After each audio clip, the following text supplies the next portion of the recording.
We just went back live, so I think we might have cut out for a second here. No, I see Thomas Jinjigi in highlights.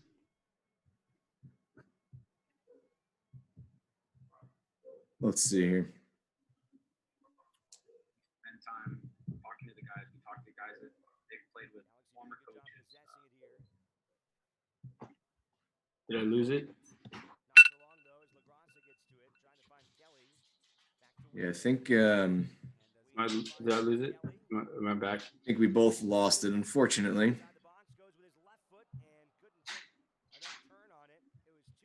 Oh, should be back up, I believe. So let's continue on here. Any player, employee, or game moment that stands out for you in your time with 1868?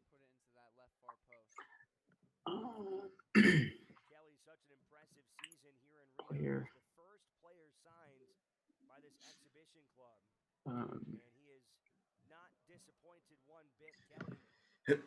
Yeah, we're back up and rolling.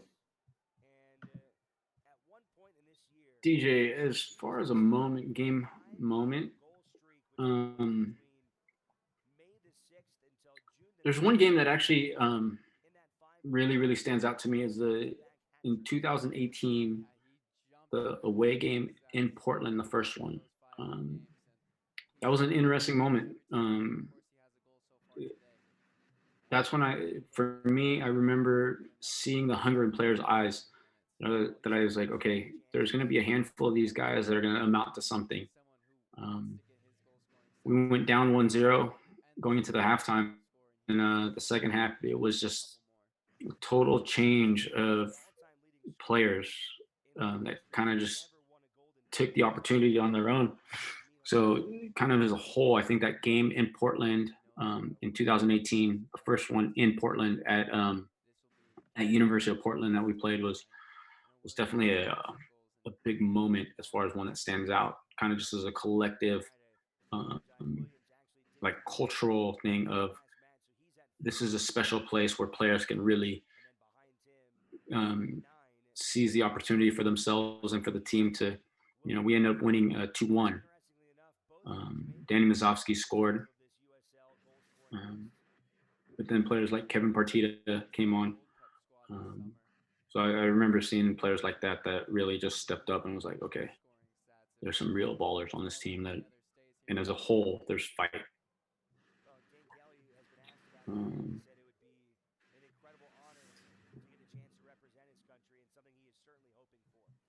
So that game was fun.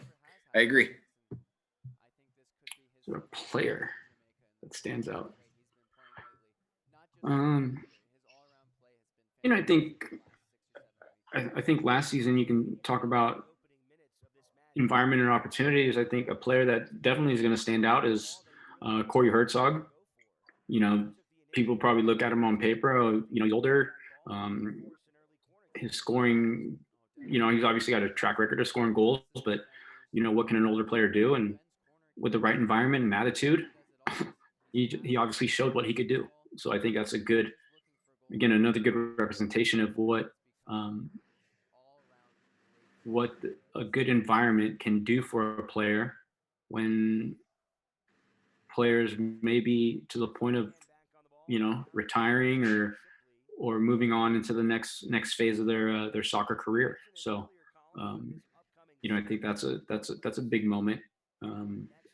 Is as a season wise, I think the Corey Herzog signing and a guy that again took advantage of his opportunity.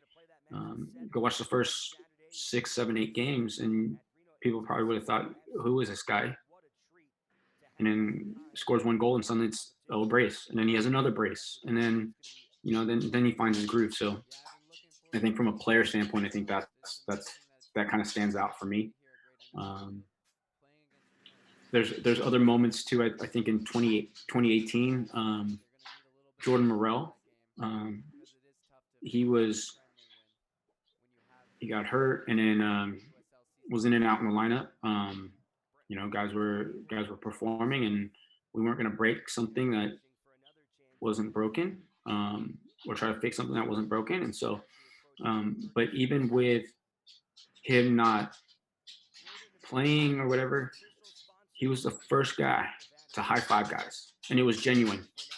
So I think, as from a player that stands out, I think Jordan Morel. I think he epitomizes an example of a team guy. Um, Obviously it was challenging for him to not play, but he saw that training, the harder he trained, the better the guys around him got, and that created for opportunities for us to even go on that 16 game unbeaten. I believe it was like 100 calendar days where we hadn't lost a game. 17. You know, 17. what's that? 17. 17 games. Yeah, man. That was crazy. That was nuts. Fun fact about Jordan as well. I couldn't agree more. He was one of the guys early on who I felt I connected with more than anybody, and he actually at the time was working with a lot of our guys work with youth soccer in the area, along with yourself, Chris. But he happened to be the one who worked with John Zebrak and what is now our kids who were representing us for academy locally, and Jordan being down in Vegas now. They actually were down there for Mayor's Cup not too recently, and they John Zebrak had gotten in touch with Jordan, and Jordan actually came and watched one of their games, and caught up with the kids and took a picture with them afterwards. And that's the type of stuff, like, from a give back standpoint too. Yeah. That was really neat, and something that just occurred back in a couple months ago, 2 months ago in February. It was Mayor's Cup down in Vegas. Yeah, no, he's a class guy. And again, I think it goes back to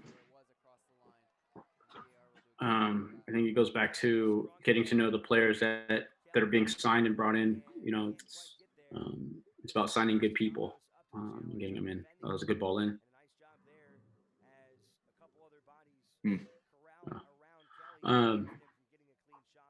DJ says that was a great game. That game was fun. I'm assuming that was the Portland one. Kevin Bass is asking what's on the front of my hat. So it's called a pie hole. As many people probably know, I'm a big connoisseur of sugar-based treats. And Pie Hole is a place in Southern California, Orange County, LA area that I like to go visit. They got some interesting pies. Earl Grey pie, for example, which is delicious. So obviously, it was fun. I spent, I think, like 75% of my per diem at this pie shop. So all my meals were sugar based for that road trip. But it was delicious. That's all right. You run it off though, right? I just run it off. Hey, didn't you do a marathon recently? Yeah, I did it on a whim. I ran 26.2 miles on Sunday on a treadmill. It was fun. See, there's people like you who I appreciate, and then there's people like me who go, "You're crazy," or "Why?" I don't have the capacity mentally to do that, let alone physically. But what do you do not to get bored? I FaceTime a lot that day. I used an opportunity to connect with a lot of people. I think I FaceTimed with like 8 or 9 people. Can you talk actually? Like 2 people while you're doing that? Yeah. Oh. You can talk and drive. I mean, we're watching the game and talking. Right. But I'd be huffing and puffing. That's the thing. No, I didn't go at a pace that it was going to exhaust me. Got it. That's pretty cool. I can't imagine that's. Have you seen other people do that, or do you literally just? No, there's actually a guy that.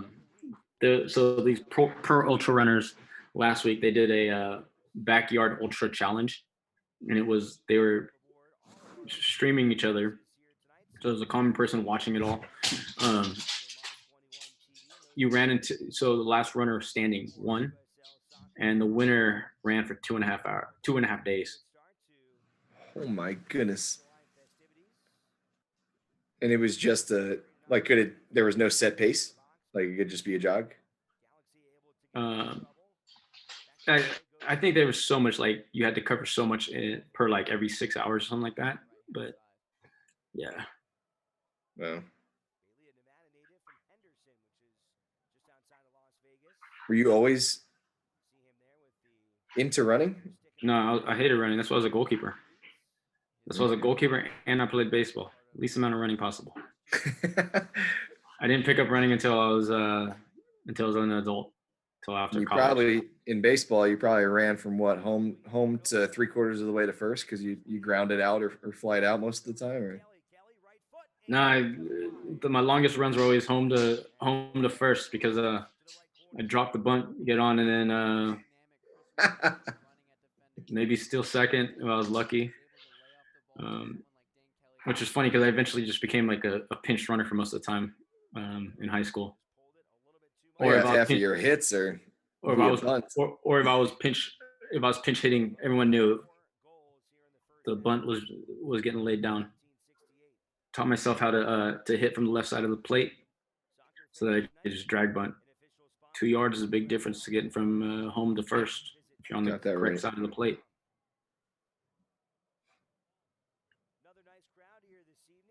So even like there, right? Like that ball back from Brent to Bersano, you could tell that it was a little bumpy, right, as it's going back. But now you get that ball rolling and it's pretty flush. So again, we talk about growth of the team, of the organization, but I think definitely growth of the grounds crew there. The grounds crew team has put in a lot of work to not just look at it as, oh, we got to cover the infield. It's like those spots on there, like you can see from now, that they're non-existent. When That doesn't the crew drops exist the now. grass. Yeah, I mean, I can't imagine like if I'm not mistaken, this was July 3rd. I think it was a Wednesday, and then June 29th was that Phoenix game that Drogba played in right before that we saw in the pregame highlights. So it was only a two-game stretch in a transition from sport to sport. Um, but yeah, I mean Brown doesn't occur anymore. It's pretty cool. They've done yeah they have done a really really good job. You're right. It's a pretty interesting time to make a substitution, right? 43 minutes in, make two subs. Justin Dillon. Um, oh, that's a player that has done well. Justin Dillon, young player here for Galaxy 2. Now he's on a full contract with Sounders. Um, we obviously remember him last season away at Tacoma for first 8 seconds or whatever it was. Oh yeah, that's right. He's a good player. Justin Dillon's a good player. Um, and in knowing some of the Sounders first team staff, he works hard. So, which is, again, you like to see that. You like to see young guys do well, get rewarded, and make it in Major League Soccer. And again, I'm sure that Galaxy probably would have wished that they would have reaped the rewards of that. But the important thing is that um, a guy like him is rewarded in playing in. He used USL to platform himself, or to jump himself up into a division higher.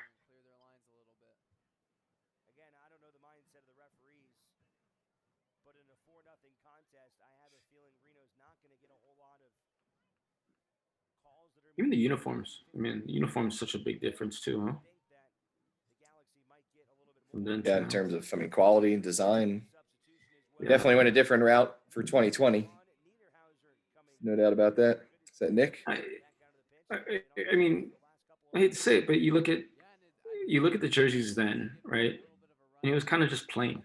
It kind of, um, but now there's so much identity to the jerseys. I think you look at it and you're like, okay, that's part of their culture, right? There's definitely a distinct feel when you see the 1868 crest on the jersey. It's not just the crest on some material. It's the crest on on something that belongs to the club, that belongs to the supporters, that belongs to the city. So I think there's a massive growth in all aspects of the organization. And again, credit to the supporters and the fans. I mean, um, they're not back there behind the goal or throughout the stadium. Um, that badge doesn't carry as much weight, right? And so we talk about how now it has a culture. The players, the team, and the front office staff only serve part of that for creating that culture, right? It's actually the fans that do the most of it. Have you seen Sunderland Till I Die? No, I haven't. I think I've maybe mentioned this before. Yeah, time to I put it don't on watch a the lot of soccer movies. time to put it on the list, man. It's good though. No, it talks. It's funny. They not to give you a spoiler, but oh, we're at the half. Not to give you a spoiler, but they really talk about um, just between season one and season two, which was the 20 I guess 16 17 and 2017 18 seasons, of just how much they were down in a whole 30 mil. Yeah. um, and new ownership came in. Stuart Donald came in for season two, and one of his staff members talked about, this is the it's a club, right? This is the fans team, um, and especially when a club is able to be self-sufficient. If an owner is just throwing money at things, it's not really the fans club at that point. Like Mhm. if you're self-sustainable, and the fans then trust the organization to make the spends on players, transfer fees, etc., like that's when truly, that was his message to his staff. It was very interesting. But Yeah. I haven't heard great things about Sunderland as a place in general. Very blue collar industry, industrial type of place.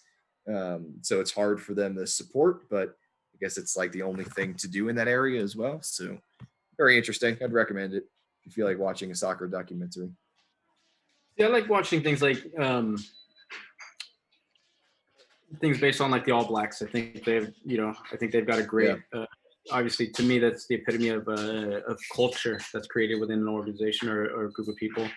Um, so I think it's great that they have things like Sunderland, and obviously I think LAFC had their show. I watched glimpses Yep. of that, but for me, I think there's so much to learn too from other sports. That's when I like to dive into documentaries of other sports and organizations to see um, what is it that we can we as an organization can copy, or me as a coach can say, okay, I like this aspect of it, and kind of put that in my toolbox.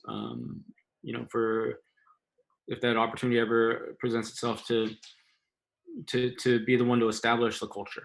You know, so Have you watched All or Nothing? Then All Blacks, New Zealand, yeah, I have. Amazon Prime. Yeah, Yeah, on Amazon, that's fantastic. it's great. Yeah. Couple other questions, and then maybe we'll get to some halftime. I don't know.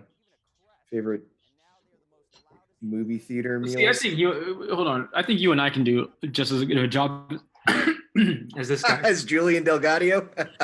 I wish I Here had we some. are. I wish I had some splinter shades so I can put them on. Yeah, right. Yeah, the sun beaming right in your eyes. That was interesting. I don't recall that. I don't know if that was the beginning of this spot or if that was like the halftime view.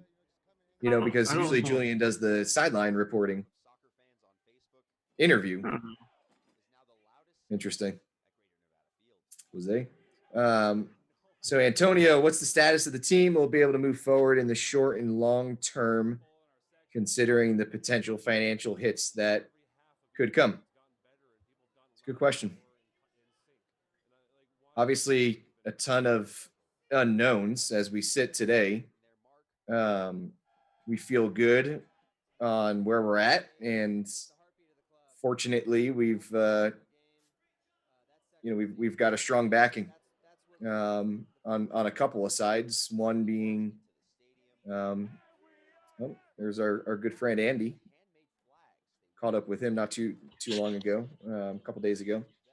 Um, between ownership and the Simon family being able to give us that support, and then from San Jose as well, and having some conversations with them. Obviously, MLS is sort of in the same boat, and listen, I think there's only a handful of businesses that are probably going to make this on the make this a positive from a financial standpoint.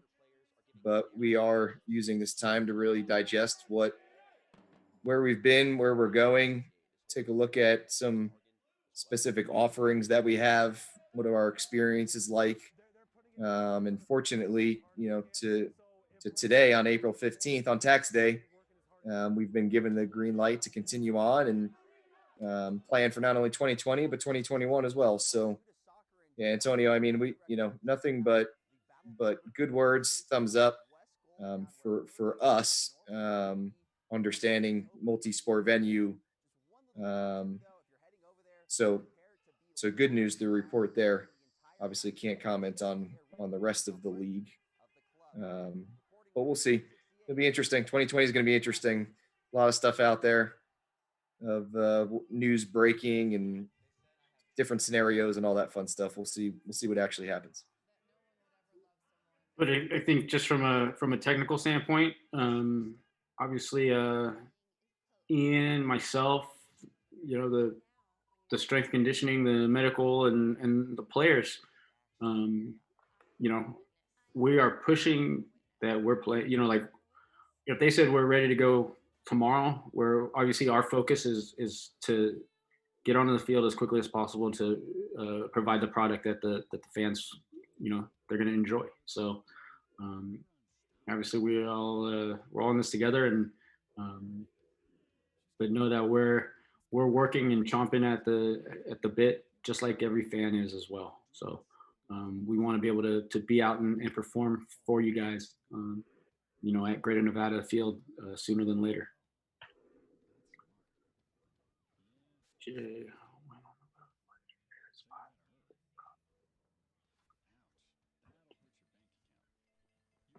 Um, DJ, some good questions, man. So I had put together this last off season. I put together my top 10 power rankings of dessert places based on opponent. I remember that. Unfortunately, the number one pick is up for grabs at the end of the season because Last Course Dessert Studio is no longer running. In fact, they closed just before I put out the power rankings for that. So it was a small place in Salt Lake City, Utah. So that was my favorite. I do like Salt and Straw in Portland. It's decent. Pie Hole in Southern California, solid. So those are probably like the two. There's also an ice cream place in Vegas, downtown Vegas. I believe it's in the California Hotel, second floor, right up above the elevators. Really good quality ice cream, little small shop. Coffee wise, there's a place called Barista um, in Portland that is really good. They have this oatmeal latte, which is vegan, so that's solid. Let's see. DJ has his own picks. Food, Q39 barbecue, So that's KC. Oh, I see what he's done. coffee, dessert ones, coffee, Las Vegas drink, Prairie Brewing, Tulsa bodyboarding, SoCal, either Newport Beach or Redondo Beach. Oh, as far as like activities, um, there was a really like awesome sports bar place in St. Louis. Obviously, they're not in the conference anymore, but the food was decent. But the best part of it was like you could actually during your meal you could walk off of your table and go take free throws. They had like 5 hoops that were like free throw distance. So that was kind of fun. That was kind of unique, kind of different. Between waiting from like your appetizers to your meal. Um, that was interesting to go go shoot free throws against the other members of the coaching staff. For both. Would Who you won? rather? Ian actually, I think he put away like 6 straight free throws. Um, Question for both of you: would you rather fight a bear or a crocodile, and why? Um, Depends. Clearly, depends. I'd fight both at the same time if they're both stuffed animals. What kind of question is that, Kevin? It's true. It's true. I will tell you, we've tried to lighten things up on the front office side, and Corinne actually has taken lead with all of our staff to ask particular this or that questions. Um, it is called the quarantine question of the day. Um, so I'm gonna read one and see what you think. This has been going on for like at least a couple of weeks. How much is All right, Corinne are paying you ready, people? Chris? What's up? Yeah. How much is Corinne paying people to like give her compliments? Like DJs now, like she's the best, and um, It's a great question. So I don't like that one. All right, are you ready? This is awful, but would you rather have a permanent splinter under your big toenail or have a permanent bad haircut? um, I have a permanent bad haircut. I'm with you. Um, I think you can right do exactly what you're doing and just put a hat on if God forbid it's that bad. Here's a question for you, Doug. All right, you're playing in $1 million tic tac toe game. You go first move, your X. Where do you put the X?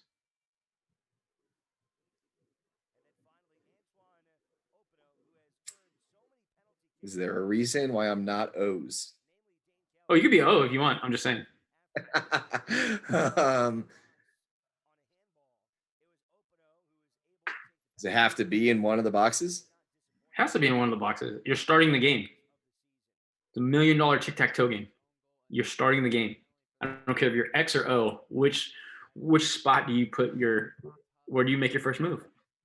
I was never a good tic tac toe player, to be honest with you.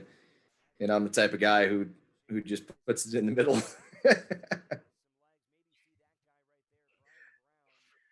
It's probably the worst answer ever. Put the Right? middle? Yeah. I don't know. I'm just curious. Asking the tactics. Yeah, I put it in the Uh, middle. What's yours? I would put it probably like upper right. Got it. Which technically means Upper right. just a corner, right? Yeah, corner. Got it. All right, here's another one. This is I've probably been I watching think that. the best one that exists. And then we'll maybe get to some more questions. So, would you rather fight one horse-sized duck or 100 duck-sized horses? Oh, I definitely fight the. I would definitely fight the mini horses. Um, Really? 100 of them. think about a Just think a duck horse-sized in a duck. lake. Yeah. How creepy is that? Um, oh, we got a question here, Antonio. I also have been watching some videos by Matt Sheldon from FC Jack Blake on how they're staying in shape. How kind of going back to what we mentioned earlier is that our guys are working hand in hand with our strength and conditioning coach, Luis. So they're doing daily and weekly check-ins with their fitness. So it's a team-based thing where guys are doing their check-ins.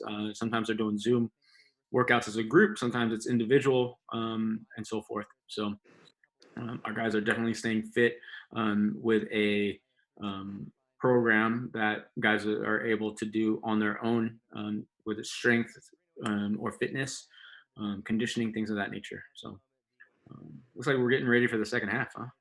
Dane Kelly, Brent Yeah. Richards, Antoine, Seth Sibley, Booch, Ian, Persona with the hair. Um, so if my math is correct, there's going to be 5 goals in the second half. I would say so. I'm pretty sure there's one Would you that like it to could put a be bet on that? pretty darn Does close anyone after want to bet me halftime. that there's going to be five more goals in this half? Any bets? Um, Doug, you've been chosen as captain, honorary captain of the U.S. men's national team for the 2026 World Cup. Heads or tails Oof. on the coin toss? Tails never fails, man. It's bold. It Never, becomes never. if it's heads that time, then you just made a really bad decision for the national team and 330 million people You that know what support the though? team. You didn't say like I mean, the coin could technically have two tails. It could be a modified coin here. um, have you ever won a tic tac toe game? Yeah, I did say I've never was a good tic tac toe player. To be fair, I did say Uh, that. I can't remember my response to the one the one horse-sized duck or the 100 um, duck size horses. duck-sized horses, but I'm pretty sure I had said the 100 duck-sized horses, and that I would oh, that's what it was. 100 duck-sized horses. I said I would just attempt to make friends with them and probably give a sports betting organization a call to tell them that I've got a new idea for them that they can run with. Yeah, William Hill horse racing. Message retracted. That's right. Out of the gates here in the second half for Reno. As an offsides flag is thrown up. So you look at again, we go back to the growth of the league and the changes. I mean, even just look at the banner on the top, right? The USL. I mean, it's so much sharper and crisper now. Ever since they rebranded with the colors and kind of unifying the leagues all under one. USL Championship, League One, and obviously League Two. But just everything's grown so much, even from 2017. How about from a, I guess, player staff standpoint? I know all the rules and regulations that we have to follow in terms of what's provided to the teams. To be fair, I wasn't really involved in that my first 2 years with the club. But how about from a, um, from the energy drink stuff to everything that's required that teams need to provide? How has that changed in terms of Um, expectations, the training oh, it, facility, et cetera? I mean, the league is so professional now with the expectations and the standards. Talk to some guys that have been in the league for a long time, and even some of the former players that have come through that were in Sacramento with me, and we talk about how much this league has gone. Corey Herzog and I talk about it all the time about, he started in the league in 2012. I started in 2014, where it was minimal amount of time in hotels and airplanes, and maximum amount of times in buses. Um, But as far as like standards, like with meals and water and even just the hydration drinks and things like that, it's when you go into a facility now, as a visiting team, you're going to have these at a minimum. You're going to have A, B, and C standards met. Back then, it was like, oh, we're walking into this locker room. Hey, someone quickly check if the faucets in the locker room work, so we can fill up these empty water bottles that they. Jeez. Um, yeah, no, it's and some of the clubs were great. I mean, obviously, like when I started, it was Orlando was in their last year in the USL before they were going to Major League Soccer. So they had a high standard. Then there was other clubs that were in the league that are no longer in the league because they did enough just to get by and to call it professional sports before. What a goal! Um, to call it professional sports before it was it was doing an injustice. I wonder what song Jordan Morel was singing into the corner flag on that goal It's a great celebration. question. It's a great question. I What's the mean, best celebration you've seen? I feel like that song right there, like it was some sort of like maybe like really up tempo dancing because he had the hips going. Um, It's like Uptown Funk or something, dude. and maybe even something more. I don't know, more like drum type of music. So, what were you saying? What was the best celebration? Oh, best celebrate. What's the best celebration that you've seen Um, on the sidelines or like when you're on the field, not necessarily like watching a MLS game or whatever it might be. I don't know. I don't know what the best celebration I've seen. That one might actually stump me. Um, I don't. There's not one that really like comes to mind. Fair. Something that's talked about, but like I'm assuming depends on personalities of guys in the locker room, but some probably come natural, some don't. Yeah, some guys. I mean, they're obviously orchestrated. You know, um, but yeah, I don't know. Oasis I have yet to go.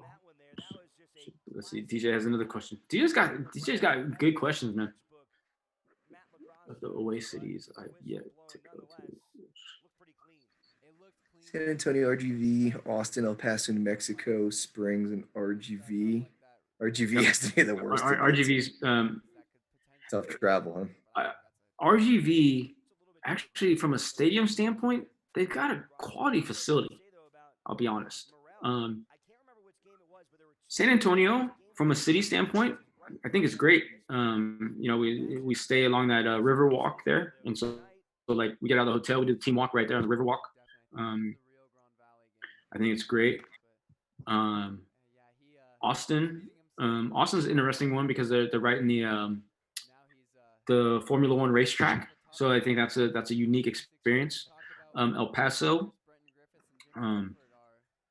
they've got a nice little kind of artsy downtownish where the stadium is. So each one's kind of different. New Mexico, obviously, from an opponent standpoint, from a soccer fan standpoint, obviously, there's no hidden secret. They draw, 12 to 15,000 or whatever their stadium capacity is.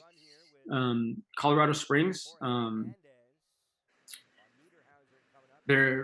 think they've gotten approved for a new stadium. So I think in the next couple of years, I think that will be a fun trip to get into. Colorado Springs as a city, I think is fantastic. Obviously, I'm an outdoors guy, and I actually really like Colorado Springs on the day before or the morning of the game. Some great little trails that I get to run out there and hike. Kind of gives me like an hour to kind of just all right. Now it's time to grind and get to work. But I think each one's unique. Each one's unique. San Antonio and RGV have some really great like the stadium facilities are fantastic. But I think from an overall, I think as a fan looking for like the city and the environment, I think San Antonio might be the best one out of that group. Like I said, Austin's Austin's unique in the sense that you're pulling into a Formula One track and then you're going into the soccer stadium from there. Um, Yeah, but from a but I would say facility standpoint, right?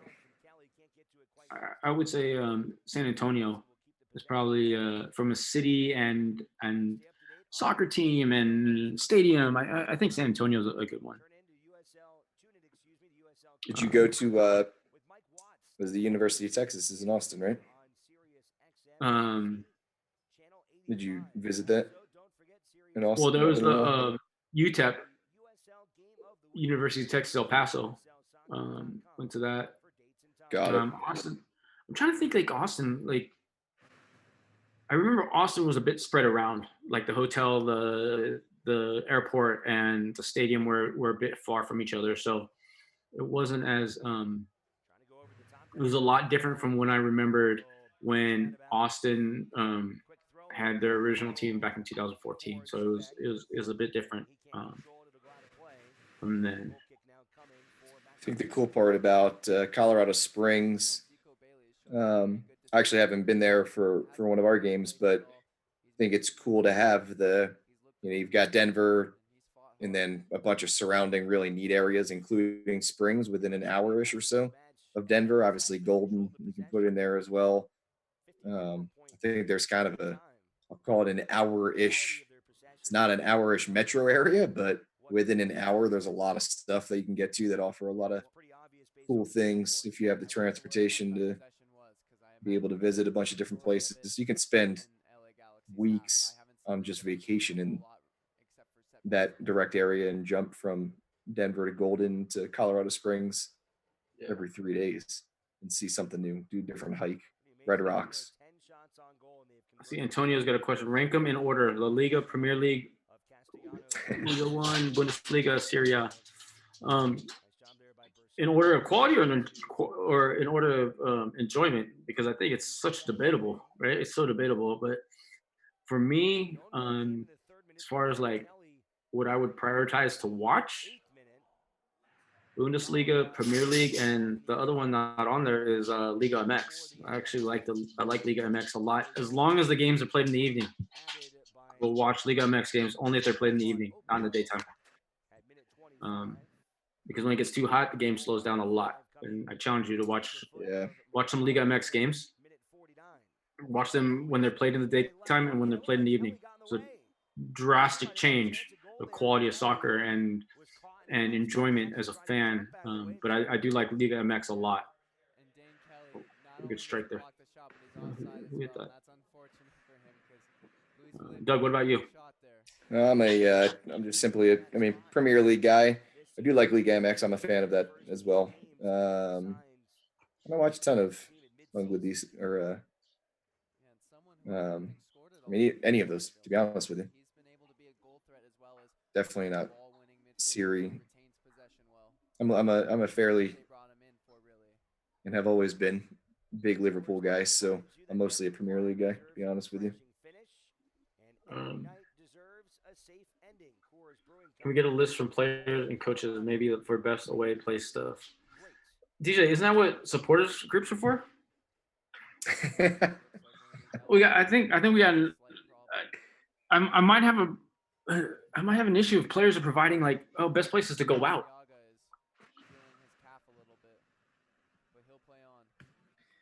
Just like coffee and stuff, right? That's it. Apparently, a favorite of coaching staffs when they come to Reno is Hub. Yeah, I've heard that actually. Right on the river. So quite a few of my buddies that come in, like, let's go catch up for a coffee. And then I'll say, where do you want to go? I'll say, let's go Hub, nice and chill over there. And then they're like, I already went there. And so then you got to find somewhere else to go. I feel like it's probably the one local coffee shop that's closest to the stadium. There's not it's nice because you can kind of like do a little walk over there, right along the river, and the weather's nice, and it's probably only a mile, a couple miles, maybe a few miles. Antonio absolutely loves Hub with capital Love. It's a But top spot. Puma games are brutal. I remember when I first moved here, like that first summer in 2017. I had a bunch of um, sponsorship accounts, and they all literally like day after day after day after day wanted to meet at the hub.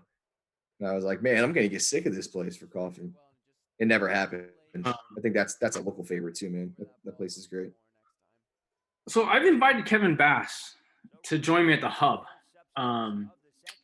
on Wednesday mornings for free coffee, but he's always rejected me for the 6 a.m. run that happens before the 7 o'clock coffee. Pretty upset about that. You saying he shows up for the coffee or he doesn't? No, he doesn't show up to either one. Oh, see, that's rough. Yeah. See, DJ, hey, I want to pester you peeps all I can on the road. That's fair. DJ pesters us in Reno. Might as well do it nationally. Just kidding, DJ. We enjoy you, the interaction. We appreciate fans like yourself that are passionate for the club and always willing to go the extra step to make sure that away games are home games by cheering for our boys. Fun memory off the field against Sacramento in 2018. Oh, a little scuffle there. My son was somehow made his way into the supporter section, and I see a picture of him and DJ beating on the drums together. So, like, those are memories that obviously I wasn't able to be in the stands, but fans like DJ much appreciate those opportunities that you extend to not just us as coaches or players or front office members, but to our families as well. Those are important memories that we can't buy for our loved ones. Kevin Bass says he's training for it. What are you training for? Drink coffee? Run and drink coffee. When we're back. You can skip the run part, right? When we're It's the whole concept. Like, I see. I would take that as a 2-part offer. He said, provided you carry me when I pass out. No, Kevin. Is that? It's a He's run. gonna pass out from coffee. Maybe he's got a better chance at training for the game that you sent me today. Have you tried it yet? I did. I'm not going to share. I'm not going to share it to you. 80 seconds? How long it took. It might have been over the minute mark. Over a minute? Maybe. Oh. It's hard, man. So what Doug and I are referring to is that we like to, again, going back to keeping the guys engaged and competing a little bit, we like to give them activities every now and then. So there's this activity online that you play it on your phone and you have to tap the numbers in order. So 1 through 50, and they're in these squares, and you just tap them with your fingers and you try to knock them out as quickly as you can, but they're not in any order on the grid. And so as you tag one, another number pops up to replace it. And so it took me 32 seconds. First try, by the way. And Doug, see, I think you need his battery not that I life don't trust you, before you can actually solve it. someone needs to challenge you for sure. Would you say the next best one was? Oh, it was at that point, it was 42, but now it's 36. Oh boy. Is that a fellow coach or No, it's a player. Gotcha. It's a player.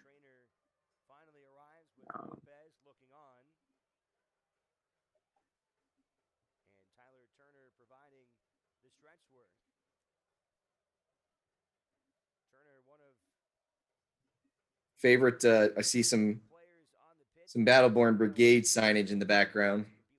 Not to put you on the spot, but do you favorite tifo?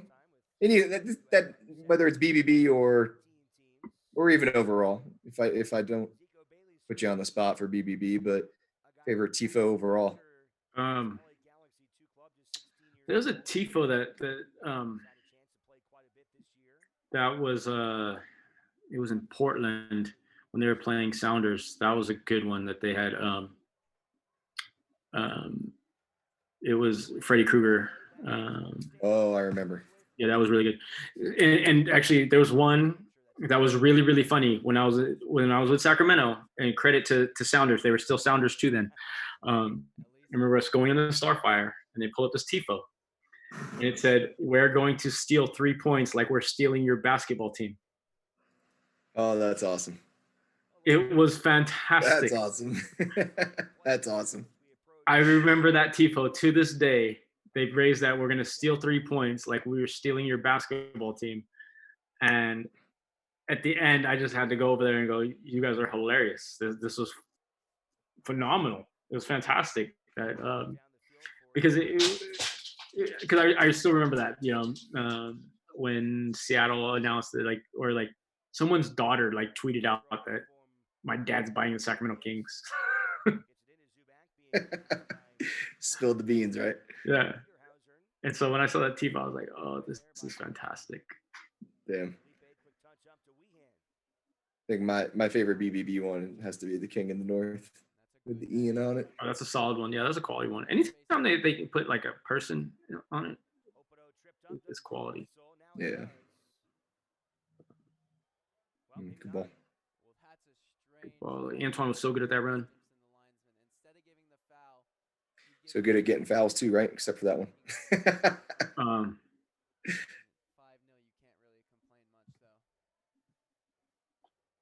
Let me ask. Let's see, Antonio. I guess Kevin works during game days. Antonio and DJ, I think, are the only two that are still in here. What's the best snack? What's the best snack in the concession stands at Greater Nevada Field? Good question. Because I always get the same. I get the veggie. Obviously, I'm a vegetarian, so I'm limited. But when I go into for the Aces games, I get the veggie burger. I wanted the concessions, but I was curious overall, like what the fans like to eat when they come to Greater Nevada Field. Okay, cool. Beer. Clearly, but what about like food wise? The other one too is in the corner there by the outfield, along the first base line outfield area. There's that guy that sells the apples, like the caramel apples. Yeah, Rocky Mountain Chocolate Factory, dude. Oh, those are delicious. Yeah. Speaking of basketball, Kevin Bass, how late are you in this conversation? Speaking of basketball, when we last mentioned basketball? It was like in the first half. Yeah, that was like 20 minutes in. Build your starting 5 of 1868 players. All right, here we go. Jared Timmer, Alex Burkholz. Definitely would have Brent Richards because of his ability to jump. Cool. That was a good goal. That was LaGrassa, right? LaGrassa, yeah. Yeah.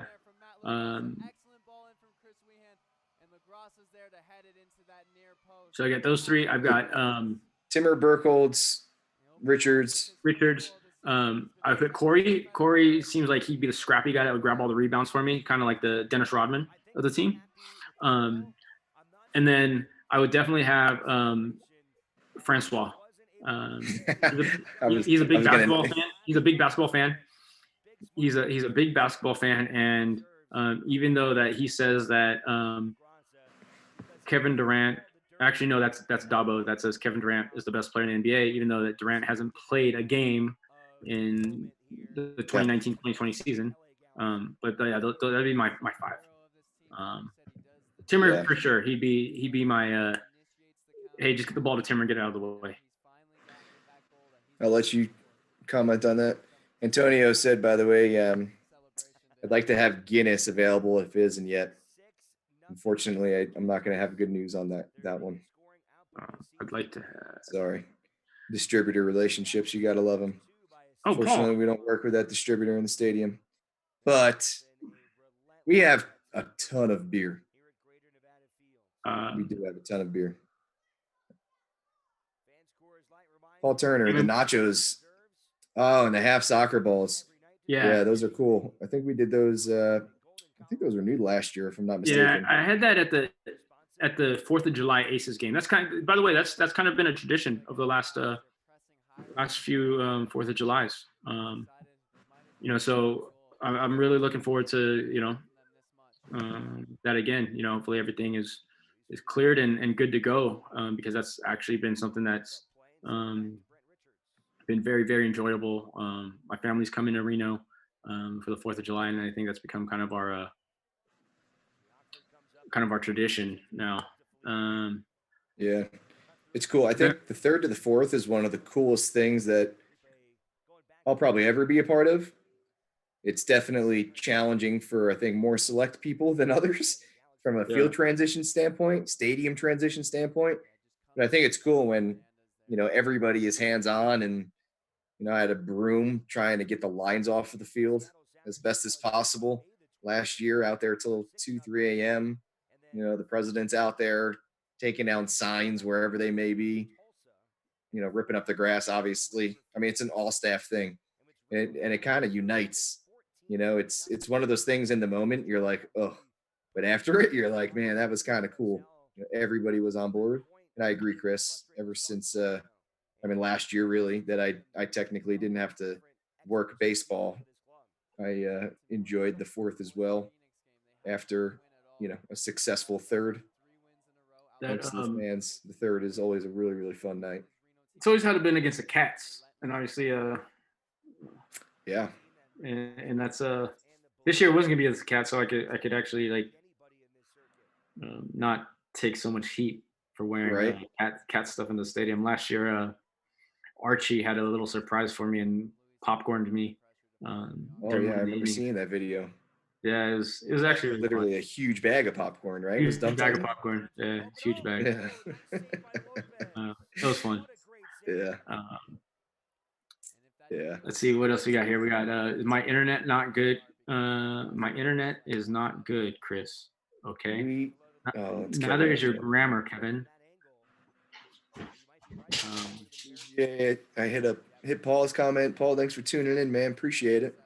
Yeah, Paul, we missed you for the first, hour and a half that we've been on here. DJ, any memorable heckle from opposing fans you've heard that you can mention? Okay, so there's a really funny one that involves Sam Gleadle in Sacramento. I don't know if anyone's ever realized, but Sam Gleadle and Tommy Thompson look very, very similar. Like, if you put a picture of the two next to each other, you might get like who's who with the fans, which I think would be hilarious. Anyways, Paul, sorry to hear that. I just saw that. But the funny thing is that these fans during the warm-up were yelling, "Hey Tommy, hey Tommy, hey Tommy." And Sam knew exactly what they were talking about. And they're just like, "Hey, Tommy Thompson, how do you like coming back home to Sacramento?" And then they started asking, "How often do you and Wando carpool?" Oh my God. "Did you and Wando carpool to the game today?" That's great. So that's a pretty funny one, because clearly the fans in Sac recognize that Sam Gleadle also looked like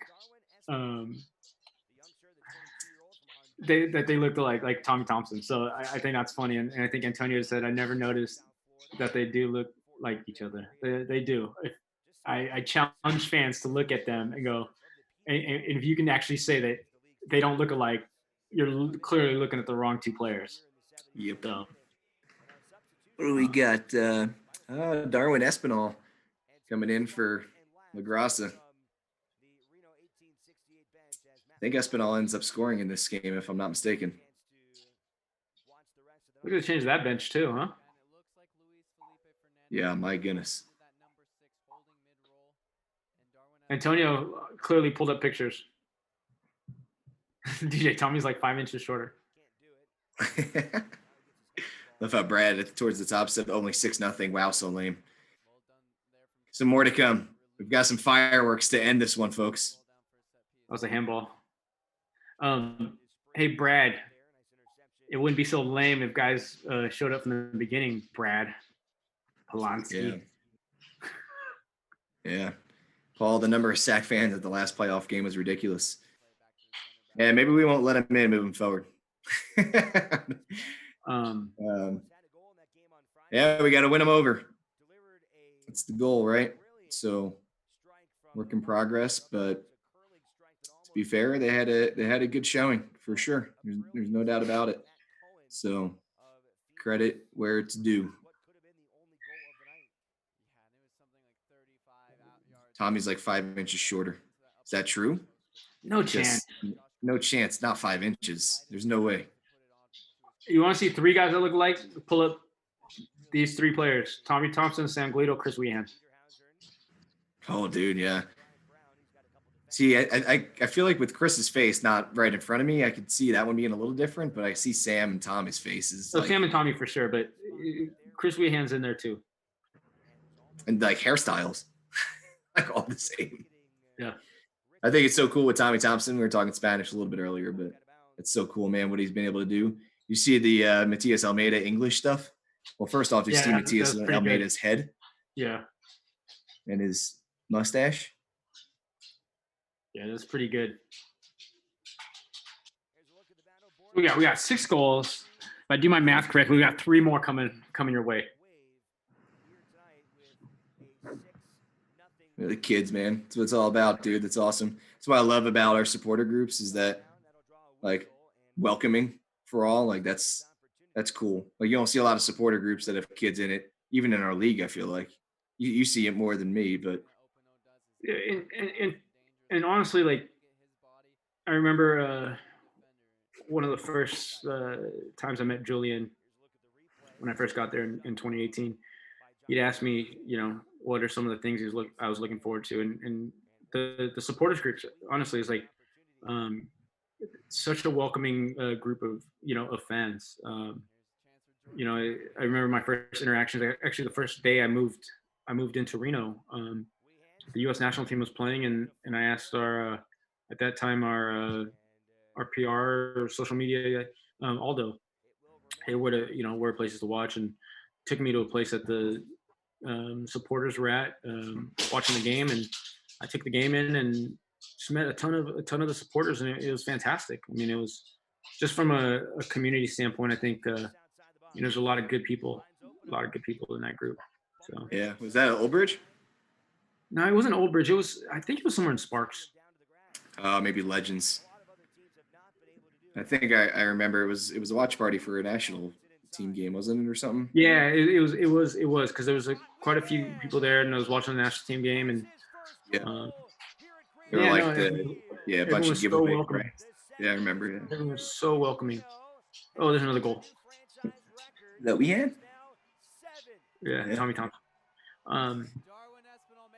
Antonio, opportunity to bring one former player back for this season, we'll call it. Any player you want that has ever played for Reno, who would it be? I personally, I'm going to avoid answering that because I think that's unfair to the players that we have on the roster now to say that we bring someone else back. So, unfortunately, it's probably not the answer you'd want, but that's my answer. Satire website. Fans so bored with lack of sports, they're almost ready to watch soccer. I don't like that satire website.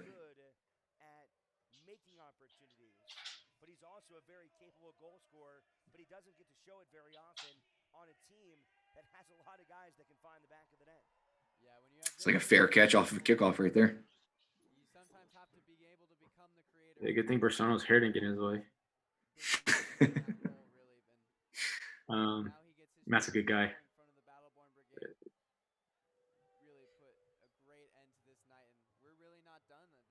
Chris, I just gotta doing multitasking. Got a notification on my phone from ESPN about USDA. Oh yeah, I saw that too. Yeah. Interesting to see. General 30-second thoughts on Development Academy for USSF. Sorry, what was that? Said general 30-second thoughts on where things may go in your mind for youth soccer, we'll call it in general. I don't know. I think we're all kind of in the same boat. We just want to get back onto the field and let the decision makers make the decisions on what's a priority and what's I think as coaches, as players, I think the only thing we can do is continue to work on our game as much as possible, especially as youth players, work on the game as much as possible during this time and just be ready to play. In fact, yesterday, buddy of mine who coaches a club team asked me to do a Zoom training session with his girls and U12 girls, and they just had a ball at their foot and 13 different screens going on, and the message was strong to them was that, hey, look, we can't control what's going on right now. The only thing we can control is our own individual development, and when the time's right, the time's right, and we let it play out from there. So. A lot of first half subs during this game. Bradley says, what's the strategy behind that? Bradley, you will know as much as I would know because I was not on the bench with Reno 1868 FC in 2017. I was watching this game like fans, but looking at it from a scouting perspective while working with Sacramento Republic FC. So, Brad, you go ahead and give us a guess, and we'll say yes to that.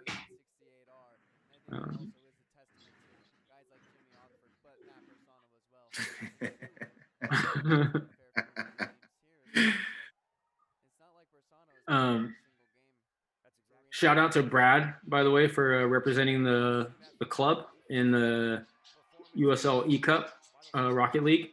Obviously, he competed against other teams for us. See where we go. Yeah. Well, him, Matt, and John, pretty cool. I'm pretty sure we were the only club to. I could be very wrong in this. That had fans represent us. Goal. Oh, no goal. Oh, I thought that was one of them. I think one might be coming still. Yeah. No. I mean, for the fans to represent the club. Yeah, I'm pretty sure. A lot of them had staff members, or quite a few had players, but I don't think there is any fan ones. We were not the only club with fans. See, I stand corrected. You have the opportunity to change any result of any game historically. It can be Reno or another team. Which result would you change? I don't know. I think in the first matchup in kicking and screaming, I think that game definitely did Will Ferrell some injustice. So I would like to have seen him win more games early in his season in kicking and screaming. Madison, Charleston, FC Tucson all had fans. Got it. We got 9 minutes left in this game. 7-0. We got 2 goals to go. Any guesses what minutes of the game they happen in? I don't know. Where's Kevin at? Gonna go 84th and 87th. Probably the 91st and 93rd.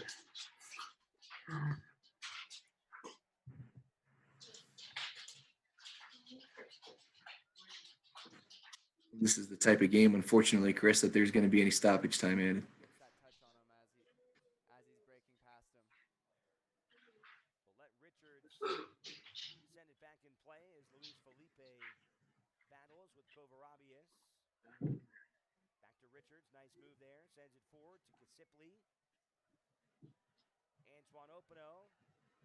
It says, who do you play, Brad?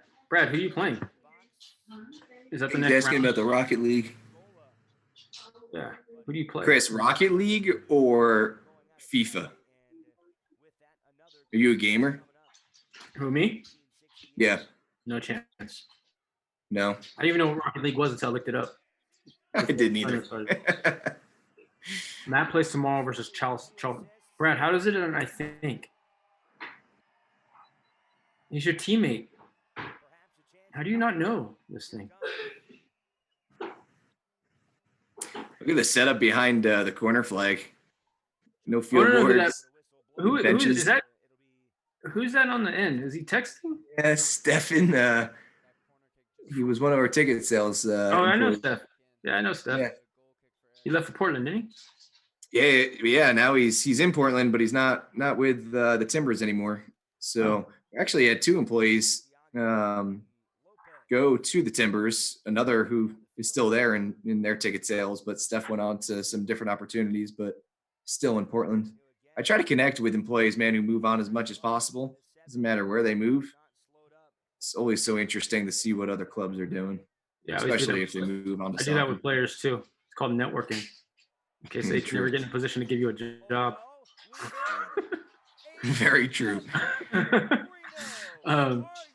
DJ, Doug, and Chris, who has been your favorite player you have met? Oh, look at that goal. Wehan, again. Antoine celebrating. Oh, the cameras. David Calvert, shout out. Nicole back there, former employee. I would say not to take the easy way out. And to be fair, I was pretty honest with when we had our preseason media interviews as well. I thought it was pretty flipping cool to meet Landon Donovan. I mean, just the legend that guy is in U.S. soccer, and like that's who I watched growing up. Like it was just cool to interact with him, and obviously a genuine guy. And I thought it was really neat of how he signed for a lot of fans after the game, and they had a flight to catch pretty soon after that. So I appreciate that, but that was cool for me.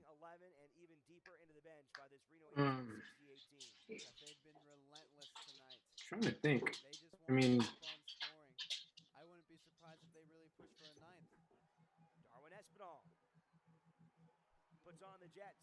there's, we talked about Didier earlier. I mean, we got a package. My son got a package from Didier. It was a signed jersey from when he played in Montreal after they played against Columbus. He sent his game jersey. So that was pretty cool. Defoe was quite nice to meet when he was playing. When we played them, Jermaine Defoe, when we played them in Sacramento with Sunderland, he was really, really friendly to chat with after. But I feel like the more accomplished players are all really, really great to meet and be around. I can't think of really anyone that's negative. You can tell kind of who's probably been in the media spotlight a little bit more. These guys who are high profile that just know how to interact with the fans and everybody, stadium employee. But it's the ones that are genuine too. That because a lot of I hate to say it, but people can put on a good show in front of when the camera's on, right? But it's the people that are when the lights are shut off and you're hanging out by the locker rooms and just grabbing some food and chatting. When you get to know and meet some people.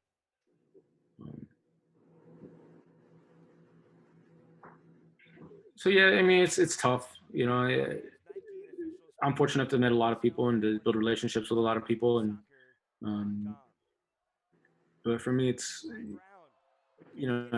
there's so many good people in the game that at this point I'm not surprised when I meet someone and realize how great of a person they are, because there's a lot of good people in the game.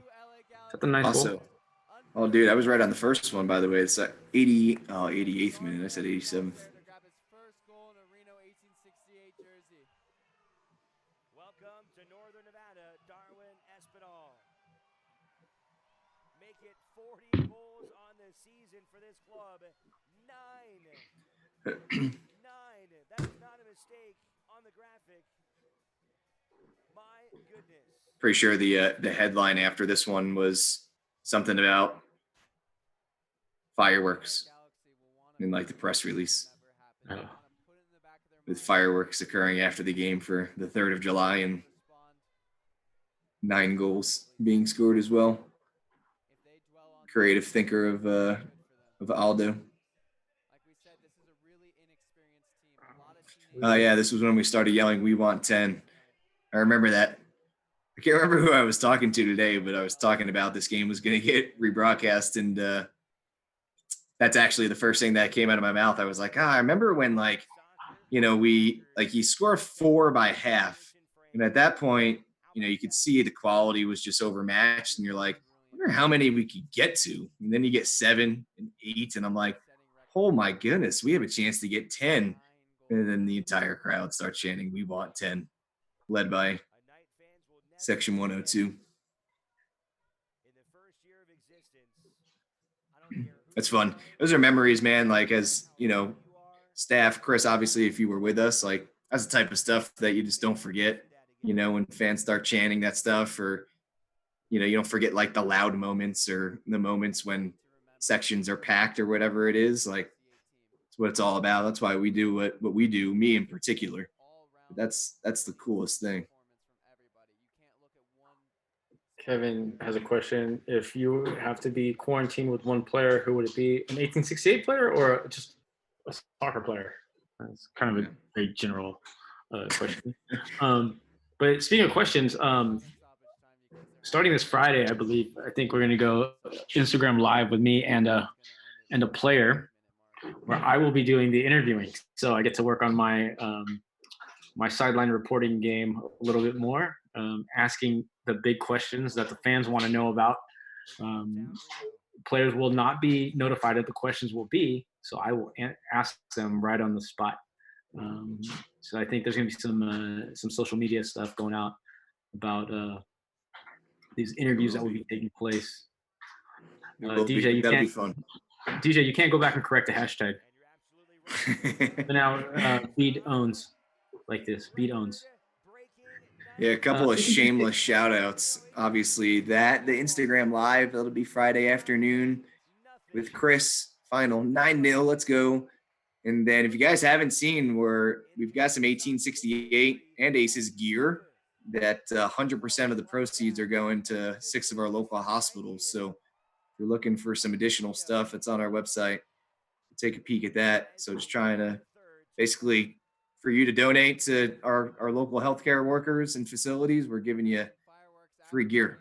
It's pretty much how I look at it. So pretty neat. And obviously, as fans, you guys are the ones that are important to us. And so if there's things that you want to see during this time, obviously, we all want live soccer to happen, but if there's things that you guys want, certain aspects that maybe more games like this or whatever the case is, feel free to reach out on social media at Reno 1868 FC and give us some ideas. We want to make sure that as an organization, as coaches, as players, we're providing content that you guys want, not just what we think you guys want. So if you guys have some good ideas, we don't mind carrying those and fulfilling them as long as they're reasonable to ask. So but love it. Well, Chris, why don't we do an official post game? Reno 1868 FC 9, LA Galaxy 2 0. Post game reaction. Well, there were a lot of goals by Reno. Lack of defense. Perhaps the altitude got to the Galaxy 2, or maybe it was just a more dominant team that was able to put the ball in the back of the net. Clearly got the use out of the nets tonight, which is important to show that the durability of the nets and the quality of the nets were made with care. Yeah, we had to re-net our nets after this game. Oh man. Good stuff. Man of the match. Ooh, man of the match. I thought Brent Richards was really good. I think him or Morel.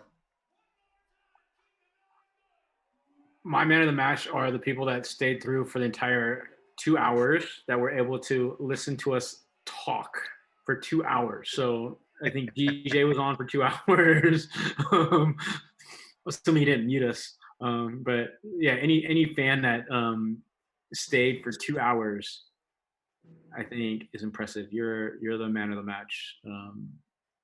Fair. Supporter, fan of the match, whatever. So. All right, guys. Well, thanks for right. jumping on. Appreciate it. Hopefully, we'll be able to do this again. Oh, look at that. Place is rocking. There's the post-game report. Chris, thanks for jumping on, dude. It's good catching up with you. And see the fans soon, man. Can't wait to be back.